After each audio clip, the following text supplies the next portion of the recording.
What's going on, guys? It's Greg here, aka NYPrepper. It is Wednesday, February 11th, 2026, and I have an emergency alert to share with you guys. Right now it is 13:48 Eastern Time here in the United States, and we had some high priority nuclear codes transmitted this morning and through lunchtime. So I have a clip I want to share with you. These are known as Skymaster messages. These are one of the highest priority nuclear codes transmitted by U.S. nuclear and strategic forces. Here's just one sample from this morning, but there were numerous Skymaster messages. The only thing with higher priority than a Skymaster message would be a Sky King message and the emergency war order. The emergency war order is the actual order to launch nukes, but this is a very, very high priority message here. And also apparently stealth bomber call signs were used this morning by U.S. strategic forces. Call signs Reaper were heard on shortwave radio, but let me play this clip for you. Message of 4 items follows. Stand by. Skymaster. 1 message of 4 items follows. Stand by. 2. India. 4. Charlie. I say again. 1 message of 4 items follows. Stand by. 2. India. 4. Charlie. This completes 1 message of 4 items. This is Keeper 1-2 in the blind out. So it sounded like Reaper 1-2 in the blind out. So Reaper is a stealth bomber call sign. And you can clearly hear him saying Skymaster. So this was a high priority authentication code of some kind. Skymaster, 1 message of 4 items follows. Stand by. 2. India. 4. Charlie. I say again. 1 message of 4 items follows. Stand by. 2. India. 4. Charlie. This completes 1 message of 4 items. This is Keeper 1-2 in the blind out. So it was actually Keeper, not Reaper. My apologies. And earlier this morning, we're hearing that several drones operated by cartels in Mexico breached U.S. airspace near El Paso, and electronic warfare measures were used by the U.S. Army at Fort Bliss to take down the drones. Flights were canceled around El Paso due to the Army's use of the anti-drone systems. And last night, we reported here on the NYPrepper channel that a NOTAM was suddenly issued, which was very strange. And here you can see this NOTAM, and it was for a national security emergency. It says temporary flight restrictions for special security reasons, okay? And it was issued February 11th, and it's supposed to end February 21st, so maybe they expect more of these drones to come into the U.S. So I don't know if those Skymaster messages were related to this or related to Iran. We know that the Prime Minister of Israel, Benjamin Netanyahu, is meeting with Trump right now in a closed-door meeting. They're talking about Iran. And there was also this stealth bomber that was spotted by a person on the ground in Missouri, and it was aerially refueling yesterday evening. So our stealth bombers are on high alert. And a comparison of satellite photographs in early February with those taken in January shows a recent buildup of aircraft and other military equipment across the region. A comparison of satellite photographs in early February with those taken in January shows a recent buildup of aircraft and other military equipment across the Middle East. At Al Udeid Air Base, the Patriot missiles were visible parked mounted into M983 heavy expanded mobility tactical trucks at the start of February. The decision to do so gives the Patriots much greater mobility, meaning they can be moved to an alternate site or repositioned with greater speed. So normally they mount the Patriot missiles into more stationary launchers, but this time they mounted them into truck launchers, which allows them to be quickly repositioned. And a satellite image from the Mufawak Salti Air Base in Jordan shows that the U.S. military has fully deployed THAAD air defense systems there. So they're fully deployed, and if you're not aware of what THAAD systems are, they're ballistic missile interceptors. So they specialize in medium to long-range ballistic missiles versus the Patriot missiles specialize more in short-range threats, okay? So this is huge news, guys. It looks like all the air defenses are pretty much in position. And right now, we have some interesting flights over Europe and the Middle East. We had a nuke sniffer fly from the UK down to the Eastern Mediterranean, all the way to Cyprus, and then it turned around and came back, and it was actually flying really low off the coast of Libya.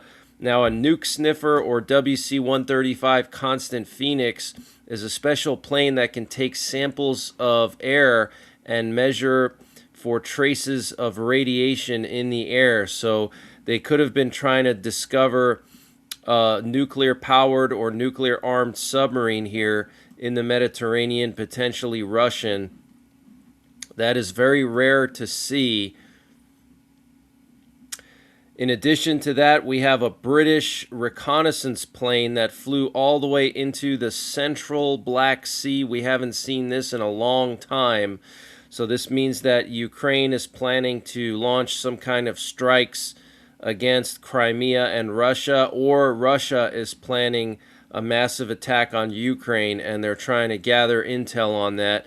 And then we also have the heaviest cargo plane in the U.S. military heading towards, looks like eastern Turkey and Iran for some reason. A C-5 Galaxy is flying straight for eastern Turkey, so we'll have to watch and see where it goes. It might go through Iraq down to Qatar.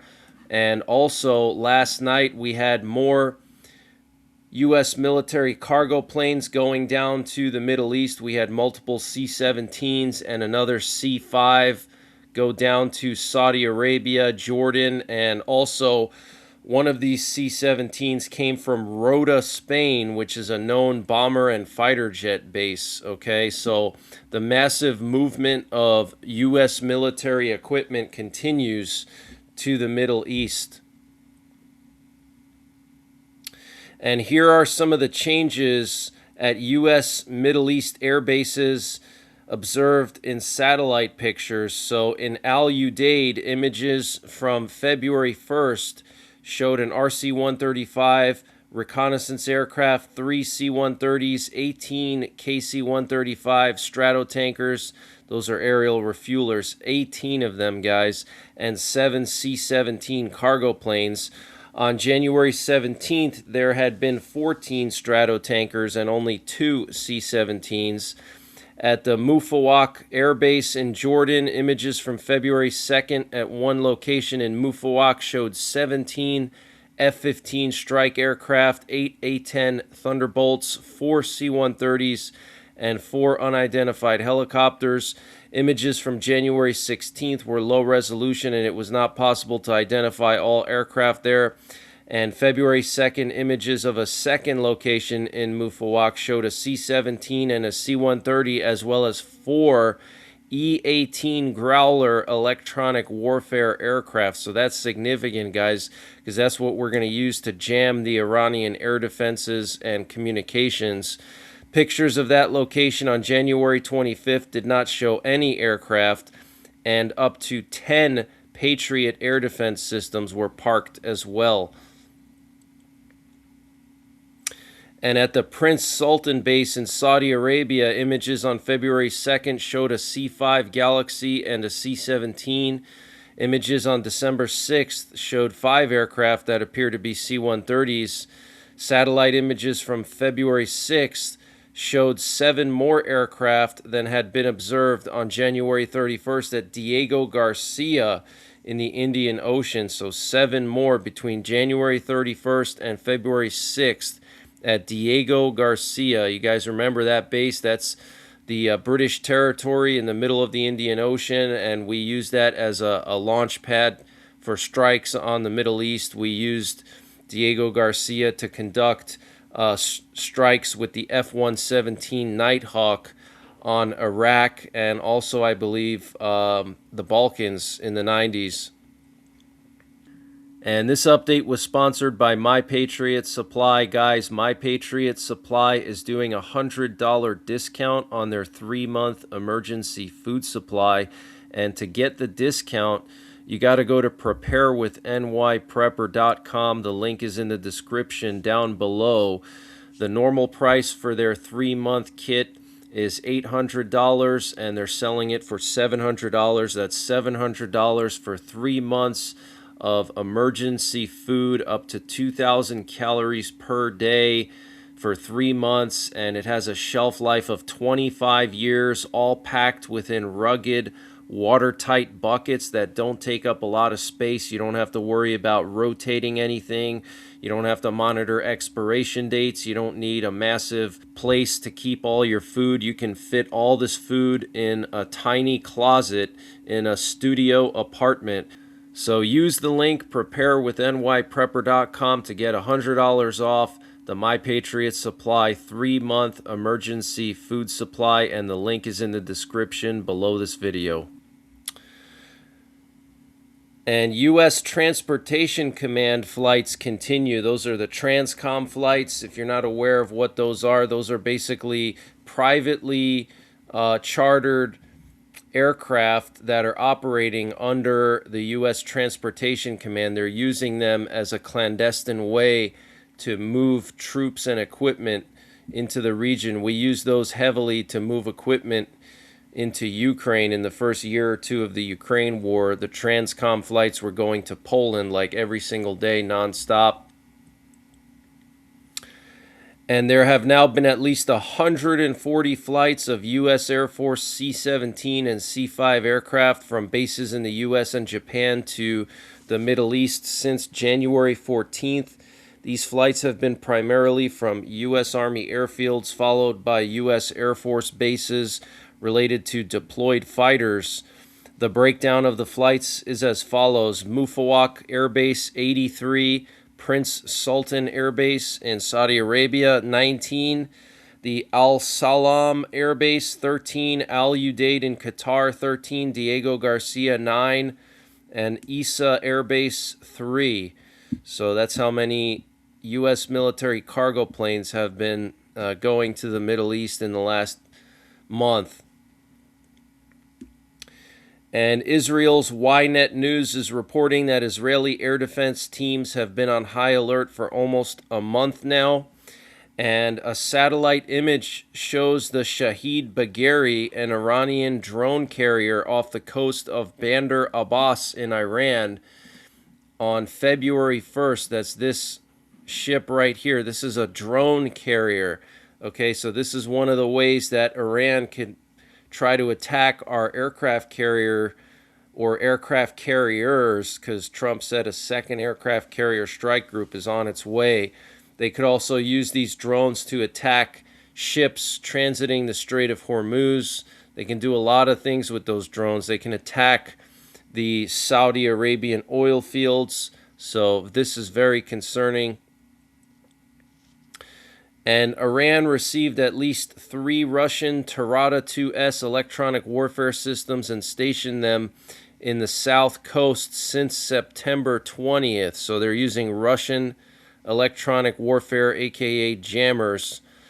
And the Israeli Prime Minister expressed hope that the U.S.-Israeli talks can undermine the Iranian empire of evil.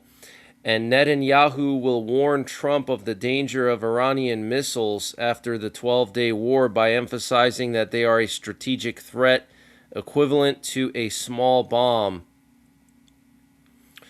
And CNN reported that Israeli Prime Minister Benjamin Netanyahu intends to discuss possible military options against Iran with U.S. President Donald Trump during his visit to Washington this week. Netanyahu plans to present Trump with fresh intelligence on Iran's military capabilities. Okay, so Netanyahu just wants to blow up Iran. He doesn't want to talk about any kind of peace deals, which, I don't blame him. Iran, they're ridiculous. They don't want to compromise at all. They fund terrorists. Okay, they're building missiles that can reach the U.S. So, yeah, we should just annihilate the Ayatollah Khomeini and his whole government and get them the hell out of there. And the Iranian Foreign Minister Araghchi said today, we only negotiate about our nuclear program with the U.S. Our ballistic missile program is off the table.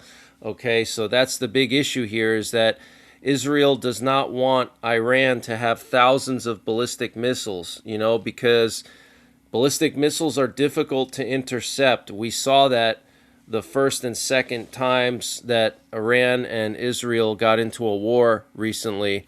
It was very difficult to shoot down all those ballistic missiles. Many of them actually hit Israel, and we were covering it live here on my channel, okay? We were watching the missiles landing in Jerusalem, in holy places, okay? And the U.S. and Azerbaijan signed a strategic partnership in Baku during a visit with J.D. Vance, boosting cooperation on security, energy, and technology. So I find it interesting that amidst all this chaos with Iran, that Vance would go to Azerbaijan, and then we also saw maybe 1 or 2 dozen U.S. military cargo planes arrive in Azerbaijan over the past week. And now suddenly they sign a strategic partnership cooperating on security. So isn't that interesting? I wonder if Azerbaijan is going to allow us to use their territory to launch strikes on Iran from Azerbaijan. Because if you look at the map, Azerbaijan is super close to Tehran. Okay, Tehran is all the way up in northern Iran on the coast of the Caspian Sea, 1,000 or 2,000 miles away from the Persian Gulf and from the U.S. aircraft carriers and from U.S. air bases in Qatar and Iraq and Jordan. So the shortest distance to Tehran is from Azerbaijan, which is only a couple hundred miles at most, okay? And Ukrainian drones attacked an oil refinery in Volgograd, Russia. And Ukraine plans presidential elections and a referendum on a Russian peace deal by May 15th under pressure from the Trump administration, which has tied U.S. security guarantees to the vote and a deal. Zelensky is expected to announce the plan on February 24th. So this could put to rest all those people that say, oh, we need elections in Ukraine. Well, we're going to have those elections, and most likely Zelensky will probably get reelected, okay, because people support him there. And Russia says the Telegram messaging app violates Russian legislation, and Russia will continue to restrict it. So that's pretty interesting. But that's the latest breaking news that I have. I might be back later on tonight, somewhere closer to midnight Eastern time, with some live monitoring and a live update. So tune in then. In the meantime, check out my Patreon, check out my sponsors, follow me on Twitter, and take care. God bless. And don't forget the 3 Ps. Prepare, practice, and persevere. And this update was sponsored by EMP Shield. Guys, EMP Shield has created a special discount just for you, the listeners of the NYPrepper channel. If you go to empshield.com and use the promo code NYPrepper, you can get 15% off your entire order. And why do you need an EMP Shield? Well, this is a special device to protect your vehicle, your RV, your solar generators, your radios from an electromagnetic pulse, which could be caused by a solar flare or potentially a rogue country like North Korea detonating an electromagnetic pulse weapon over the United States that's mounted onto a satellite. So protect your vehicles, protect your RV, protect your radios, protect your generators with an EMP shield. Use my promo code NYPrepper to get 15% off. Installation is super simple. This is a veteran-owned business, 100% American-made, and the EMP shields have been tested by the military, okay? And free shipping is included to the entire continental United States. And the link and the promo code are in the description below this video.